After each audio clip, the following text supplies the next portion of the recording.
I have never been a big fan of stories in video games. I find almost all of them really boring and tedious, and rather than pulling me into a game, they rip me right out of it. I really think that aside from 5 or 6 games that have some unprecedented creativity and talent, most games shouldn't have a main story, because most game designers fundamentally misunderstand how to write a story for games. See, most games try to model their stories off of what you have in books and movies and TV shows, which have to convince their audiences to care about their characters and settings.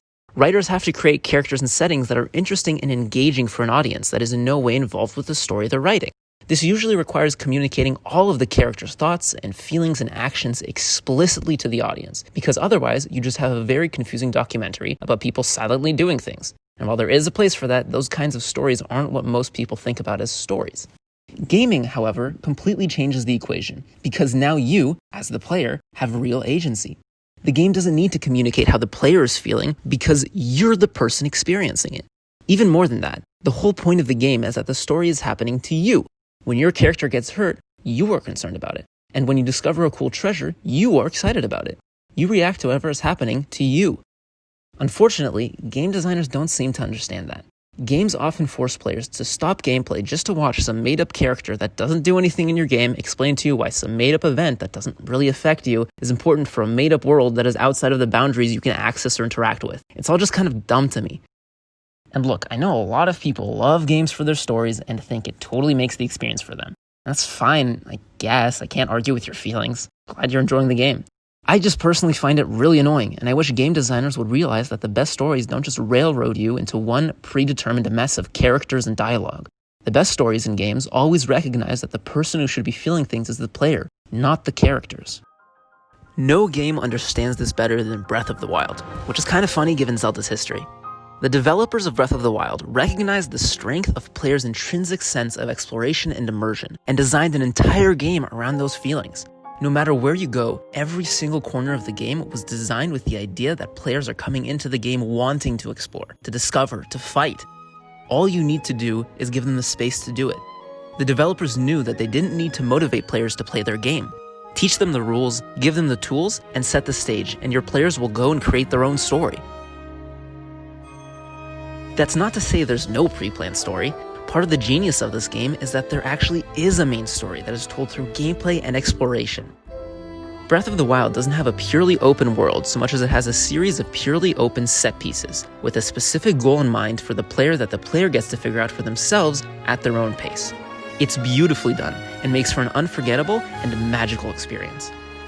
Of course, Breath of the Wild isn't the only game to attempt something like this, but no other game comes anywhere near what it has achieved, because other games aren't designed in the same way Breath of the Wild is.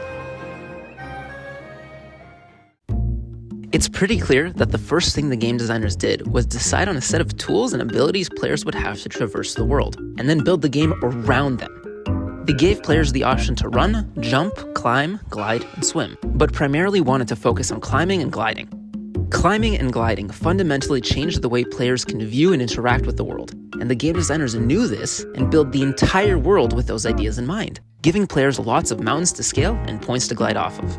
But the designers didn't just stop with how the character could move, they tried to design a full set of tools that could be used flexibly in a variety of situations to navigate the world. Each of the Sheikah Slate apps has a variety of use cases. Bombs can be used to blow up enemies, but they also make doors accessible and let you mine. The magnet moves objects in ways that range from helping you solve puzzles to helping you get treasure to helping you fight enemies. Stasis helps you move heavy objects or freeze an enemy for a second to regain momentum in battle. Ice pillars change the way you can travel through water, allowing you to move more quickly and fight more flexibly than you could if you just swam everywhere. What's extra fun about this is that these tools aren't all perfect.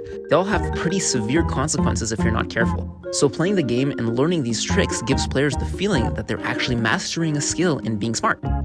All of these tools are given to you basically right away, throughout the tutorial, so the rest of the world could be designed around all of them, and you can see this in every inch of the world. Every destination has multiple ways to get to it. Every puzzle has a variety of solutions. Every enemy encounter gives you lots of options on how to approach it. You get complete freedom in how you use your tools, making everything you do way more satisfying because you figured out how to do it in your own way. Which leads me to my next point. The game designers did an amazing job of getting the player to experience the story and get the treasures the designers wanted them to without explicitly telling the player what to do. Every puzzle and location has something that hints to the player what the game wants them to do, whether it's making a certain path more appealing or having specific things appear in a certain position from where they would expect players to come in from. This way, players can see the hint and figure out for themselves what they should be doing, which feels pretty good. I know this sounds a little sneaky, but I think ultimately the game designer's role in creating a game is to create a tailored experience for the player to some extent. I just think this is a way better way of doing it than telling the player explicitly what to do. Think about old Zelda games, or pretty much all other games with side characters. If you'd come up to a situation like this, you'd probably have some character run up to you to say, "Link, do you see that boulder over there? It looks like you could push it and it would roll down the hill and hurt whoever's at the bottom. Maybe you should try it out." And all of a sudden, instead of a cool mechanic, it becomes a chore because the game just patronized you. And now you just get this feeling of, you can't tell me what to do, I do what I want. And now you're angry about having to choose between a suboptimal way that's your way of doing things or doing what the game just told you to do. Definitely not as fun as seeing the situation, analyzing it, and figuring out on your own what the right path is. And this principle applies everywhere in the game. There's so many places that you can stumble into where you can see immediately that there's some kind of puzzle, or the game trains you to look for clues that there's a puzzle. And you know intuitively that it's rewarding to do, so you try to figure it out for yourself.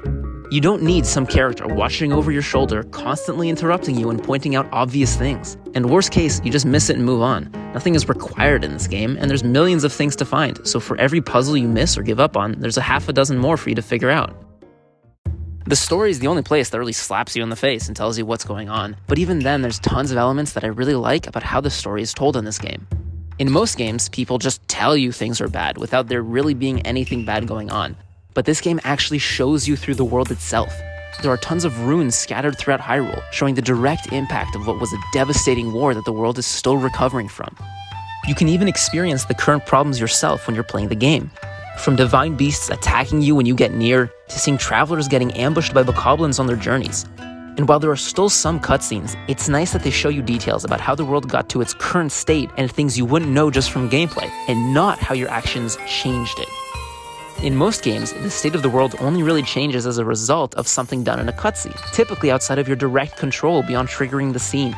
But in Breath of the Wild, people actually acknowledged things that changed that you did as a result of gameplay. Your actions make a direct impact on the world, which makes it feel a lot more like you're the one actually saving it.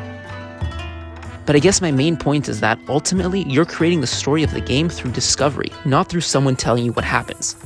It's the story of how you, as Link, learn to use the tools you're given, find out the problems in this world, and decide you want to fix them yourself. Of how you try to get to Rito Village, but are stopped by mobs of enemies on the way, and have to fight through them to continue. Or of how you sailed through an ancient temple filled with guardians, desperately trying to reach safety. Or of how you fight and defeat a Lionel to get its shock arrows to save the Zora. It's the story of your experience while playing the game, not Link's experience in a cutscene, and it's far more memorable as a result. The first time I played through this game, I was utterly blown away. I remember really clearly every discovery I made, every failure and success I had, and always having this feeling like I was a real adventurer. Even through the second, third, and even fourth playthroughs of this game, I kept discovering new things and creating new stories and experiences for myself. I literally just discovered that there's a shrine inside of Hyrule Castle while getting footage for this video, on my fourth playthrough, and that's now part of my story. Breath of the Wild isn't a perfect game, and games don't have to mimic every mechanic it has. But the things that the designers did in this game made it by far the best gaming experience I have ever had in my entire life. Games shouldn't try to be Breath of the Wild, but they should certainly embody its spirit of player agency.